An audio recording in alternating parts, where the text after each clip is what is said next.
Mul on hea meel ütelda tere tulemast jälle. Mina olen tikkimislainel ja kui te seda videot vaatate, ju siis teie olete ka tikkimislainel. Aga täna ma näitan ühte tööd, mida ma alustasin juba 1,5 nädalat tagasi. Milleks siis on selline kaunis sampler nagu sidrunisampler. Miks ma selle töö valisin üldse on see, et ma tegelikult olen päris tükk aega otsinud sellist tikkimistööd, mis oleks mustal taustal. Lihtsalt kuidagi mind paelus see must värv. Selline müstiline, hoopis teistsugune kui kõik teised tööd.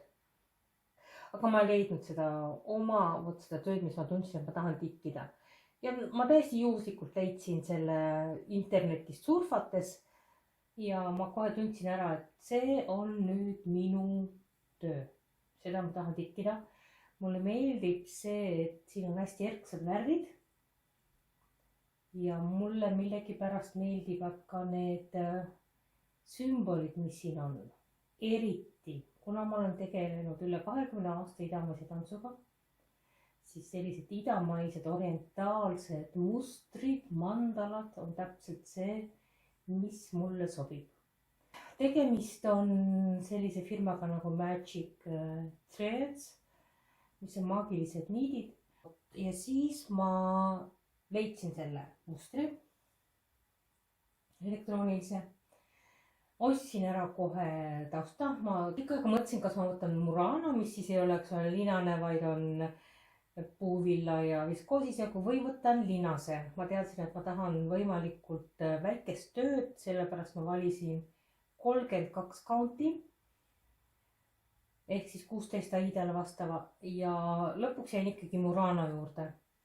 Ma pean ütlema, et see on just kõige parem valik, aga sellest ma sain aru siis, kui ma olin juba tikkima hakanud. Aga see töö iseenesest on päris suur. Ma tean, et ei mahu siia kõik kaadrisse. Mul on natukene kehv ka filmida, sellepärast, et see valgustus võtab läbi selle kanga ja seal hele vaip on mul seal all. Et ma panin ühe musta lihtsalt papitüki siia veel alla juukseklambriga kinni, et kui te mõtlete, et mis asi see on, lihtsalt, et mul oleks parem filmida, et te midagi näeksite ka. Aga see töö, mis mul siis siia ära ei mahu, näete, siin on ka veel jupp. Töö iseenesest on suhteliselt suur, sellepärast, et ta valmis mõõdud on 47 × 31 sentimeetrit ja seda countil 32. See on siis umbes 200 × 300 ristikest. Aga siin tausta muidugi tikitab. Ja kokku on siis kuskil 20 800 ristpistes ristikest vaja teha. Nii et üpris mahukas töö.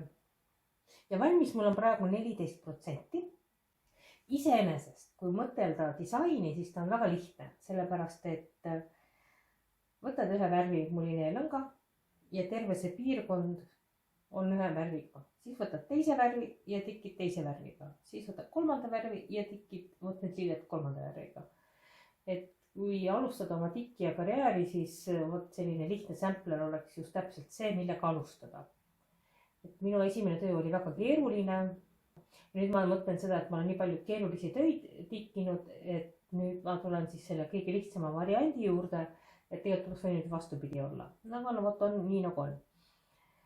Mis on minu jaoks nagu siin raske muidugi on see, et mustal taustal, kuna ei ole täis tikanud, siis sa pead lugema, kui kaugel sul nüüd see järgmine objekt on, kus sa pead hakkama tikkima. Ja see tähendab seda, et ma loen ikkagi neid augukesi, ma ei tea, 3-4 korda kontrollin. Ja siis on ikka nii, et vahest läheb midagi valesti. Ühe mingisuguse, mitte isegi ristikese võrra, vaid poole ristikese võrra on nihkes ja ma pean kogu selle asja jälle üles arutada. Ma olen arutanud selle töö juures päris palju. Sellepärast ei ole ta mul väga kiiresti edenenud. Aga see, mis ma näen, see mulle väga meeldib. Et ma kõigepealt siis otsustasin, et ma teen selle raami valmis ja ma hästi kannatamatult muidugi ootsin, millal ma jõuan selle mustri osani siin. Sellepärast, et need orientaalsed mustrid on täpselt need, mille pärast ma selle töö endale ette võtsin. Ma väga ootsin, millal ma saan hakata tikkima neid asju siin.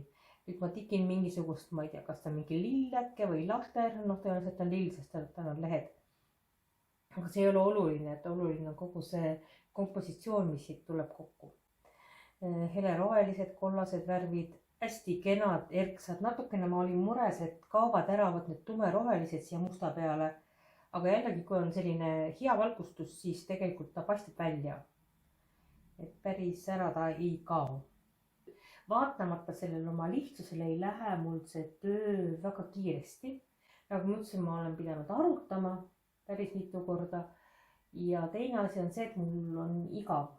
Mul on nagu tõsiselt igav teha mingi 50-60 ristikest niimoodi tuimalt ja siis järgmised 50-60. Et ma olen nagu harjunud kogu aeg pidevalt sellise natuke stressi olukorraga, et jälle kuskile peab midagi vahetama, kinnitama, alustama. Aga väga mõnus vaheldus, ma peaksin ütlema. Midagi üleliia keerulist ei ole. Ja muidugi nüüd, kui juba natukene on siin tikitud midagi, siis on kergem lugeda, sellepärast, et ma saan juba lähtudest mustrit, mis mul on juba tikitud, et nüüd mul on natuke kergem lugeda, et kus kohast mul see järgmine kord on, et ma siis vaatan niimoodi, eks ole, kokku. Et kui päris tühis kangas on, siis on nagu, sellist asja on nagu väga raske siin teha. Murano kangas. Ma ei ole varem Murano peale tikkinud. Tumeda tausta peale ma olen tikkinud Atlantise näkkineiu, mis oli tumerohelisel taustal, aga see oli linane. Ja nüüd see Muranoga on niimoodi, et kui ma vaatasin, ma ju vaatan teisi tikkijaid, et on neid, kes väga kiidavad, et neile väga meeldib see. Ja on neid, kes ütlevad, et see on kõige viimane asi, mille peale nad tahavad tikkida, et neile absoluutselt ei meeldi. Ja siis ma mõtlesin, et mis asja nad virisevad, et tundub ju selline ühtlane, ilus, kõik super, et mis seal meeldida või mitte meeldida on. Ja kui ma hakkasin tikkima selle peale, siis ma pean ütlema, et mina olen ka täpselt selles teises grupis, kes ütleb, et Murano ei ole kindlasti mitte kõige mugavam minu jaoks tikkimiseks. Miks? Sellepärast, et kui ma olin ära tikkinud selle esimese tulba siia ülesse ja siis, eks ole, tagasi tulles kinni katud poolist pistetega, siis mind vaatasid vastu minu kõige koledamad, kõveravad ja ebaõhtusemad ristid, mida ma üldse kunagi näinud olen oma töödes. Taust on tume ja mulineed on heledad, siis absoluutselt iga väike viga paistab väga konkreetselt silma. Ma muutsin väga nõutuks, et mida teha, sellepärast, et see kvaliteet mind ei rahuldanud.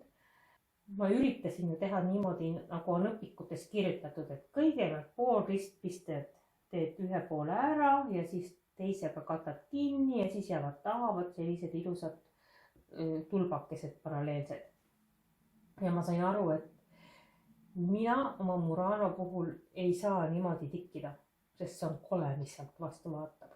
Ja ma otsustasin, et ma ohverdan selle töö tagumise poole ja keskendun töö peamise poolele. See tähendab, ma tikin selle töö puhul kõiki ristpisteid niimoodi, et iga uus ristpiste algab tühjast ruudust. Oleneb siis sellest, kas ta asetseb nüüd siin paremal, vasakul, all või üleval eelmisest ristist. Et niimoodi keeruline aru saada, kui ma räägin, et kui kedagi väga huvitab, kirjutage, ma siis näitan täpselt, kuidas see asi käib. Aga selle puhul ei jää sellist ideaalset töö tagumispoolt. Ja mul oli üpris keeruline lasta lahti sellest mõttest, et see on selline lihtne töö, et siin võiks üritada töö tagumispoolt ideaalseks saada. Ei. Niipea kui ma lasin sellest mõttest lahti, hakkasin tikkima arvestades ainult töö peamist poolt, et ristid tuleksid ilusad. Nii, kohe töö kvaliteet muutus. Et siin on veel siin vanat moodi tikitud ja siin on siis uut moodi. Muidugi, kui ma teen sellist suuremat piirkonda, siis ma teen ikkagi niimoodi, et kõigepealt alumised pooled ja siis peamised, alumised, peamised. Aga just ma räägin nendest pistetest, mis on nagu üksikud ja mis jäävadki üksikud. Uskumatu on see, et selle töö puhul ma nägin ära seda, et see, kuidas ristike pealtpoolt välja näeb, siit pealtpoolt, oleneb sellest, missugune on see töövõte. Ta näeb erinev välja reaalselt.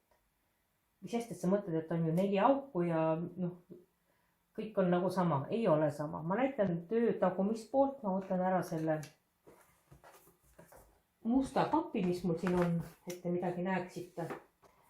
Ja töö tagumine pool näeb siis mul niimoodi välja, et siin on mul siis see rida, mis ma alustasin, mis on nagu õpiku järgi, eks ole, nagu peab olema.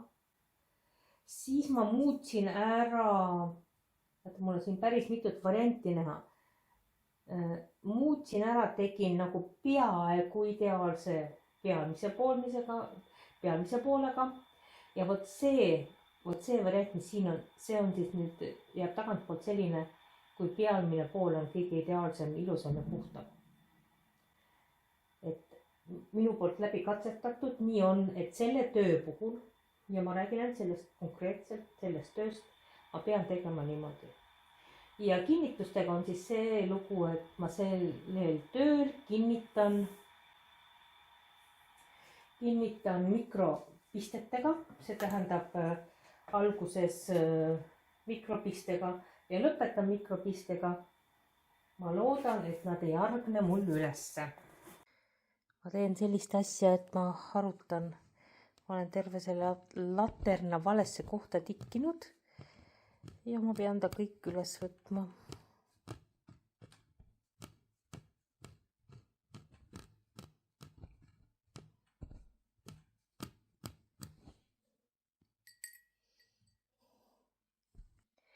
Lillekene, mida ma nüüd pidin üles harutama, sest see latern oli vales kohas ja mul see varras ei hakanud jooksma ja kuna järgmine motiiv tuleb täpselt arvestatuna selle laterna järgi, siis ma pidin üles harutama. Ja siis, kui ma olin üles harutanud, tikkinud ära selle lille laterna uuesti, selle varre uuesti, siis ma avastasin, et need oranžid, mis iganes pungakesed seal on mul ka kõik 3 tükki valesti. Kõik on ühe risti võrra nagu nihkes. Nii et palju õnne mulle, edu. Ma olen harutanud nüüd, ma olen nüüd uuesti tikkinud ja ma jätkan. Läinud on nüüd paar päeva ja ma näitan, mida ma vahepeal teinud olen. Et kõigepealt see lill, mis tundus nagu kõige lihtsam töö tikkida, sellega nägin ma kõige kurjemat vaeva, sellepärast, et ma tegin seda ümber 3 korda. Et kui ma avastasin seda, et mul on valesti see laterna osa tikitud, siis tuli välja, et mul on valesti need pungad tikitud. Siis ma hakkasin neid uuesti tikkima ja tikkisin jälle valesti. Nii et terve õhtu läks mul selle hästi lihtsa asja peale, et ei tasu mõelda, et midagi liiga lihtne on. Nüüd, millest ma nagu ei rääkinud, on see, et kuidas ma oma mulineed ja need asjad selle töö juures organiseerinud olen. Et ma kasutan sellist hästi lihtsat varianti, nagu see pehme alus ja ma kasutan seda mitmeid kordi, see tähendab seda, et ma maariteibiga liimin siia sellise riba, joonistan sümbolid peale või numbrid, mis parasjagu vaja on. Ja siis võtan ta jällegi päevast töö lõppu siit ära. Muidugi ta natuke kisub seda alust ka kaasa ja ega ta ei ole igavene, et mingi aja pärast on vaja uus muretseda. Ma olen ostnud Hiinast neid samu aluseid, et väga mugav on, kui ei ole palju mulineesid vaja. Ja siin ma praktilist parkimismeetodit üldse ei kasuta, sellepärast, et siin on tõesti võtad ühe värvi ja siis ka lähed sellega. Et selline hästi lihtne organiseerimine. Ja kuna mul ei ole siin palju värve, siis ma teen niimoodi, et ma mulineed siit kuidagi ümber ei keri kuskile, vaid ma võtan iga kord vajaliku jupi ja siis selle jupi lihtsalt kinnitan siia külge ja siit võtan siis ükshaaval neid mulinee niite. Ma näitan seda nippi, võib-olla keegi ei tea veel, et kuidas mulinee dokist võtta mulineed nii, et see mulinee kuidagi sassi ei lähe või ära ei lagune. Et kui sa vaatad Teamsi mulineed, siis siin on 2 sellist etiketikest, et ühe peal on kirjutatud siis Teamsi firma märk ja teisel pool on siis tripkoodnumbriga. Ja kui sa vaatad, siis siin on, eks ole, siin sa näed, et üks ots on ja kui siit otsida, siis siin peab ka kuskil, siin on ka üks ots. Ja nüüd selleks, et see mulinees hästi ei läheks, tuleb tõmmata õigest otsast. Et kumb see õige ots siis on. Ja Teamsi puhul on hästi lihtne see, et õige ots on seal, kus on see triipkood. Et kui siin on 2 otsa, otsi üles see algus, see ots, mis on selle triipkoodi pool, eks ole, kui see on siin. Ma natukene viin nad siia keskele kokku, ma hoian siit õrnalt kinni ja mina selle töö puhul võtan 3 korda. 1, 2, 3. Ja ma jätan kindlasti selle lõpetuse samamoodi siia poole, et ma tean, et ma pean järgmine kord ka siit võtma. Ja see pikkus, mis siit tuleb, on kuskil 90 sentimeetrit. Et kui pooleks murda, siis 45 sentimeetrit, 40, et väga hea pikkus tikkimiseks. Muidugi võiks ka natuke pikemalt 4 korda võtta. Ma algul võtsin 4 korda, aga siis juhtus selline asi, et kuna see kangas, see Murano on nii jäik, siis ta lihtsalt hakkab seda mulineed niimoodi sööma ja ta muutub karvaseks. Ta päris katki mul kordagi ei läinud, aga suhteliselt koledaks lõpuks, nii et ma pigem siis võtan 3 pikkust. Ja niimoodi nad mul seisavad, mitte midagi ei juhtu, et mingil hetkel kindlasti jääb seda nii vähe siia, et need sildid kukuvad ära, aga üldiselt hea nipp, et ma kindlasti teen sellest mingi shortsi YouTube'i ja ma näitan, kuidas näiteks ka ankormulineest leida seda õiget otsa ülesse. Et vajalikud nipid. Aga minu tööga on nüüd selline asi, et nagu te näete, ma olen siia tikkinud natukene juurde neid motiive. Ja siis on mul ka siin otsas natukene on näha sisunit hakkasin tikkima ja lehti. Hästi valutult läheb see siin tikkimine, et mulle meeldib, kui on siuke täistikad. Ja siis ma avastasin, ma vaatasin oma seda tööd ja mulle tundus midagi väga kahtlast, et see peaks olema nagu pool ringist ja kui ma vaatan seda, vaatan, et ta on nagu ei ole, ta on kuidagi välja venitatud. Ma vaatasin, okei, ta ei ole päris täpselt siin poole pealt, et võib-olla tundub. Ja siis, kui ma selle rombi ära tikkisin, siis ma vaatasin, mõõtsin ära ja avastasin, et ta on 2 millimeetrit pikem, kui on tema laius, aga ta peaks olema täpselt võrdne. Ja siis ma ehmatasin ära, et kas see Murano puhul tõesti ei ole siis niimoodi, et on võrdsete kaugustega need horisontaalid ja vertikaalid. Sest ma ei ole kuulnud, et keegi nagu oleks kurtnud selle üle.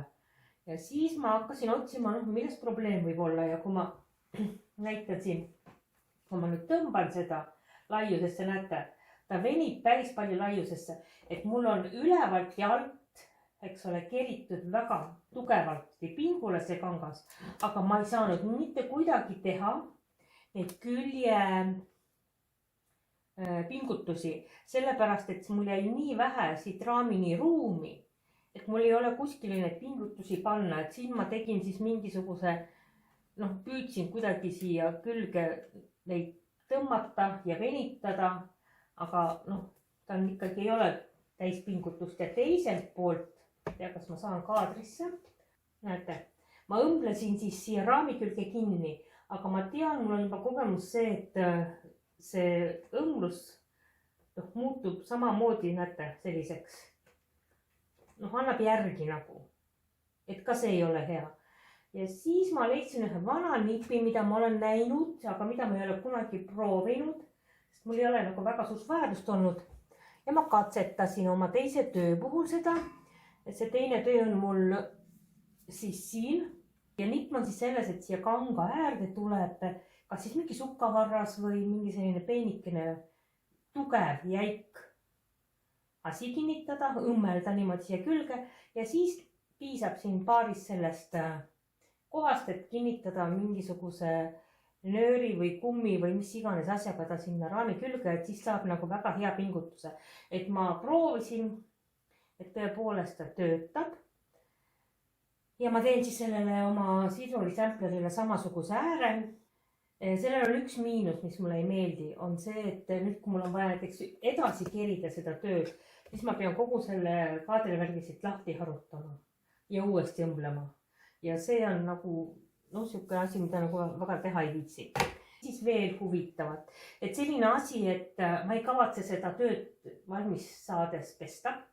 Ja selle jaoks ma teen seda asja, et kui mul on tikitud mingi osa, siis ma katan selle mingi riidetükiga ära. Et nüüd, kui ma siit tikin, siis mul jäävad mul oli need ristikesed, mis siin all on nagu terveks ja kogu aeg ei hõõru sinna vastu oma kätega. Et ma seda olen kasutanud teiste tööde puhul ka, kui ma ei plaani pesta. No, kes kuidas sellele vaatab, eks ole, millal pesta oma tööd ja kas pesta pärast tikkimist oma tööd. Et ma juhtusin nägema ühte disainerit, kes teeb neid disainerist pistes tikandite jaoks. Ja temalt küsiti siis, teil on nii palju seda pistet, seda backstitch, et kuidas nagu pesta seda tööd pärast tikkimist, sellepärast et backstitch ei pruugi pärast pesemist enam nii pingult ja nii õiges kohas olla töö peal. Ja tema ütles väga hästi, et väga huvitavalt ja intrigeerivalt, et kui tema õppis tikkijaks, tal on mingi kõrgharidus, ma ei tea, mis käsitöö alal, tikkimise alal ja et kui tema õppis tikkijaks, siis temale ikkagi tehti selgeks ja tema vaade on selline, et kui töö vajab pesemist peale tikandi lõppemist, siis tegemist on räpaka tikkijaga. Et käsi tuleb pesta alati enne seda, kui sa istud tikandi taha ja tööd tuleb kaitsta, et sul ei oleks vajadus pesta. Nii et mul on see juba praegu plaanis olevates teine või kolmas töö, mida ma ei pese. Ma ei pestnud oma Dimensionsi seda tööd, kus mul on hästi palju neid ilupisteid igasugused, sest ma ei teadnud, kuidas nad pärast pesemist mul välja näevad ja kuidas nad triikimist kannatavad. Ja seal ma täpselt samamoodi katsin kõik niimoodi ära. Ja ma ei kavatse ka seda tööd pesta pärast. Nii et ma hoian ta puhtana, et see on ka selline. Võib-olla mõni ei nõustu minuga, aga ma üritan nüüd niimoodi, et ma ei hoian oma töö puhtana, et ei oleks vajadust. Kuigi siin on see asi, et siin need mustad plekid ei võib-olla ei paistagi välja, aga siit iga valge juuksekarv või tolmukübe või paberi või mingisugune asi, see ju torkab kohe silma. Et siin tuleb pärast käia üle mingisuguse asjaga, et need valged ebemed tööpinnalt ära saada, sest muidu on ilus must taust ja sealt paistab liiga palju välja. Aga nüüd mul on tikitud 18%. Ja ma tekin edasi. Ma tahan teha siia siis, siit edasi tulevad mul sisulid ja siin on üks linnusaba ja siit tuleb teine linnusaba, et ma siis tasapisi siit liigun edasi ja mulle meeldib see tulemus väga. Näeme mõne aja pärast ja ma tänan teid. Ma tänan kõiki, kes on kommenteerinud, kes on mulle kirjutanud ja kes mind vaatavad. Ja head tikkimist teile!